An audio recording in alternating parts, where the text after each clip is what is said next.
Well, why I have this Suzuki, actually it's a Jimny 1300. It's not actually Samurai, but very similar. 1.3 liter, the same 5-speed, transfer case and that type of stuff. Just more narrow axles and stuff, but higher gears.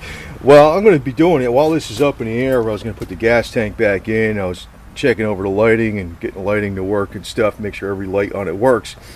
I'm going to go over it with the pressure washer on the bottom, and after I use the pressure washer, that soft soap is actually dish detergent. It's not actually, it's strong dish detergent. Scrub brush, pressure washer, little electric pressure washer, and hit the bottom of it. And you notice I've been doing this, actually I've had this thing for I guess 27 years. I got it almost new. And you look at the bottom of this thing, now this is where I patched up the floor. Some of it was bolts, some of it was welding. I'm going to go over that with with this. I'm going to blast this all down, scrub this down, and actually I've been doing this ever since it's new. And you look, it's pretty damn rust free for a car that's almost 30 years old. Jeep that's almost 30 years old. It's in great shape, so goes to show you. And this has actually been up in north, and it's been in Japan, it's been up in north, it's been in areas where there's like a lot of cars rust out very fast.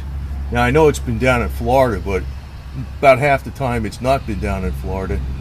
And it's due to all the rust preventative measures I've done on it.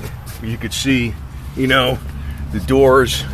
Now usually you'd see, I'll just touch up anything. I even see anything happen. But you could see, no rust around here, no rust around there. The only thing I had was on the bottom of the fender. So what I'm going to do is I'm going to use this rust killing primer and truck bed coating after I get it really clean with the pressure washer and some soap and everything, and let it dry. And before I put the gas tank in, I'm going to make sure this thing's undercoated pretty damn well. And I'll do this several times, but in pieces. But the point is, whatever section I do is going to be done correctly. So in other words, the most important thing is this stuff actually does stick well. It does stick well. The whole damn thing is to make sure you get all that damn dirt and grease off there, and any kind of loose paint, scale, and any kind of crap like that, and it's clean and dry. And the rusty metal primer is high sink. It goes right over that. Let it dry good. Put some truck bed lining over it, and that type of stuff. If stones hit it, it's not going to chip. It's not going to chip. As a matter of fact, these wheels, I did these wheels with just spray can stuff. I think it was about 15 years ago with it's called a chip resistant mag wheel paint and the rusty metal primer on these mag wheels about 15 years ago or so, and they still have not rusted, even though this was out in the weather the whole time. So even spray can stuff works. It's you just got to make sure it's prepped right, and you don't need to get fancy. Just soap and water and scrub brush, and make sure it's dry. And that's that'll usually do it. You don't have to get too fancy with chemicals.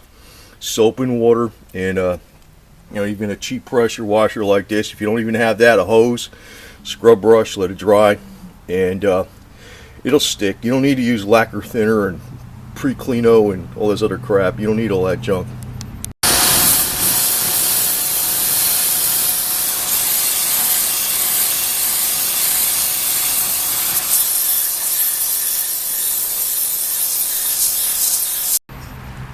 Now to speed up the drying process, because the whole bottom of the vehicle is wet, and it's pretty warm out here. I think it's like 70 degrees in here in Florida, but just to speed up the drying process, and I'm going to turn on the leaf blower on low, not actually point it directly at the vehicle, but just so there's a lot more air flowing around, and leave it like that for an hour, and that should help speed up the drying process because there's going to be a lot more air flowing.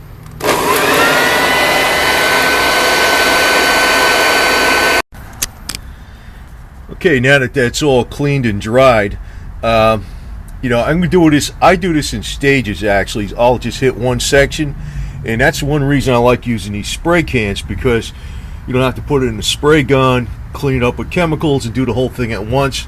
You know, I guess it's a little easier to do the whole thing at once if you got a full lift. I'm using jack stands on this car right now because I did the gas tank, but the other thing I have that's makes it easy to use is I have the ramps, Rhino ramps. You could drive the car up on the ramps. Actually, I have 4 of them. You could drive the whole vehicle up at the same time. But a lot of times it's better to do things in sections, because if you try to do it all at once, you tend to rush it. So very tiny bit of surface rust starting like here, right there, very little bit, you know. So I'm just going to hit it with the rusty metal primer, and not going to actually prime the whole thing on the bottom here, maybe a little bit, especially the seams, you know. But mainly where I see rust, surface rust, a slight amount, and you know, it's like nothing really. It's basically nothing, but a lot of this is clean. And then I'll go over it with the truck bed lining as soon as that dries. But the truck bed lining will go over all the old paint. But since it's cleaned up pretty good, it should stick. But you know, the thing is, you got to keep after it, and that's the best reason you want to use the spray cans. And if you keep after this stuff, you're not going to have rust. I'm going to tell you what to do for the inside of panels, because there's a trick to it, and it works. It does work. You also want to pay attention way up in here, in this corner, and you know, anywhere water could kind of accumulate. And you know, the thing is, if there's a little bit of rust in here, you can get it out, and you can go right over it with the rusty metal primer. That's the beauty of that stuff. Well, after this has dried, the next step is to hit it with some truck bed lining, and I like using the cans because they're convenient, even though they're more expensive. But they also get in the places where if you're trying to brush it on, it's not, you know, it'll get in there because it's an aerosol. And the other thing is, you can take a little bit at a time and do things in pieces. And when you do things in pieces, you tend to prep it better. That's just my experience anyway. And you know, I'm telling you, it's a lot cheaper than dealing with rust. So you just spray it on there, and you said it gets in the areas very well. And like I said, with a can, you can do it a little bit at a time. It actually is, it's a hell of a lot cheaper than dealing with rust later. So when you're using this junk, this stuff isn't going to chip off. I used to like that rubberized undercoating when it came out about 30-40 years ago, the rubberized stuff. But you know, I use primer and paint. But man, now that it came out with this is the stuff you want to really have for underneath the cars or trucks or Jeeps, truck bed lining, because it's you know, if stone hits this junk, it's not going to even do a damn thing to it. Now, in the Suzuki thing, you definitely want to pay attention to these things where the body mounts onto. A lot of times these will rot out right here, and also in the back right here, these will rot out. And that's where, you know, it's and also where the cross beams are attached into here. Now you can also spray inside of here in these holes inside and get inside of there. I'll probably be doing that with some kind of heavy wax, and I'll show you what that is. Because paint, you know, you really can't get this clean inside of here, so you want to use a heavy wax. Now I'll tell you what kind of wax I use. It's a little bit different. It's simple, it's cheap, it's convenient. That's what you want to do, because when you buy these specialty products, you got to keep order them. I'll tell you what kind of wax I use.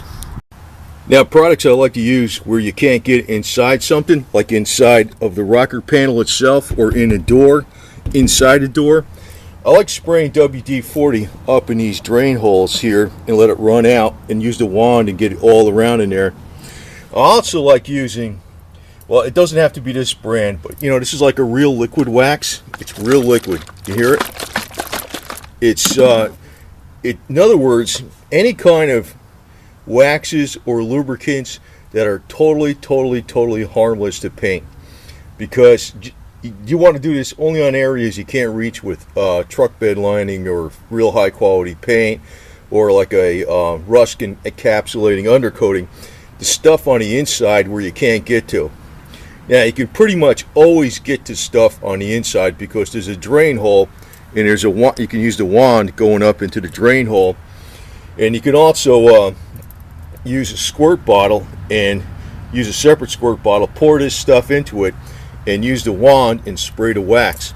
I like the wax a lot better than WD-40 because the wax is thicker and it gets into crevices. See, in other words, on this door, for instance, there's no rust on the bottom here. You could spray up in the inside the the drain holes, but where this metal right here gets folded over onto the actual door skin, gets folded over onto the door itself, it's in this crevice. When water runs down into the door, inside the door, what happens is that's where the rust starts. Now, the biggest problem sometimes is the window seals, right? I know that's another issue, but the thing is, you could spray WD-40 in it, but it washes out fast. Using this kind of wax, it don't wash out that fast. And the thing is, you can put oil in there, but a lot of times oil breaks down the paint. A wax like that's designed for like detailing your car, it's totally harmless to the paint, and it does a lot for rust prevention. And the other thing is, it doesn't have to be this brand, but it could be any brand that's like the real liquid wax, like this. It doesn't harm the paint. That's a major consideration, because when you're spraying on the inside of something, you don't want where there's some kind of oil is actually going to break down the paint after a couple years. You're defeating the whole purpose. You want to use something that's like a wax that's totally harmless to the paint. So I like using this and this. Like, I'll spray this, then I'll spray this, and I'll spray this, and I'll finish up. I'll do it a few times, and I'll finish up with the wax. But if the wax pours into crevices, I think this kind of stuff, any of these type of waxes that are high quality for detailing the outside of your car, I think they're good for inside the doors, inside the rocker panels, inside between where the inner fender meets the outer quarter panel. That's why I don't have any rust on this. I've been doing this. I haven't been doing it for the last several years because I was in Florida, but where I was in the rust areas, I was. And I wish I should have kept going and doing it in Florida. I just didn't think it would rust out that fast, and it did. But if you keep attention to this, every time you wash the vehicle, you do these type of things. If you take this, you spray it up in these holes, and you take this stuff, you stick it in another bottle, squirt bottle with a wand, and you spray it up in these holes. You do it on the rocker panels, you do it up on the inside of the doors, and a lot of times on any car you can take off the marker light on any car, and you can get up in between the seam between where the quarter panel is joined to the inner fender. You could do that on just about any car there is, and if you use a long wand, you could spray it all up in here, and if you get it up to this high point, it pours all down in those crevices, and guess what? That stops the rust big time where you can't see it. So just plain old liquid wax that you could buy anywhere. I always use a quality stuff like this. It's pretty good shit, but it's got to be like liquid enough that it gets into crevices, and once it does, it's not going to harm the paint. It's not going to break down the paint at all, and it's going to stop all kinds of moisture and rust from forming, and it works great. Yeah, I also want to mention again, you notice I have jack stands holding this thing up. Now, it's a pain in the ass to jack up a car to go do this stuff. If you want to just, do a piece or a section, you spend more time jacking up the car. I actually have, I was doing something else, that's why I use jack stands on this, but if I was doing it just for the rust proofing, I have two pairs, which is 4 Rhino ramps, where you can just drive up the whole tire and the whole vehicle at the same time and get it way off the ground, front and back. So you might want to invest in a good pair of ramps. They're not that much money, and they're very lightweight. They're plastic. So if you want to go do this in piecemeal, you just drive up either the front side or the back side, or like I have 2 pairs, you could drive up the whole vehicle at one time, and just go ahead and do it. And it makes it easier, because it is a pain to get the jack stands out and jack up the vehicle and all this other garbage. It's a lot easier to use the ramps for this type of application.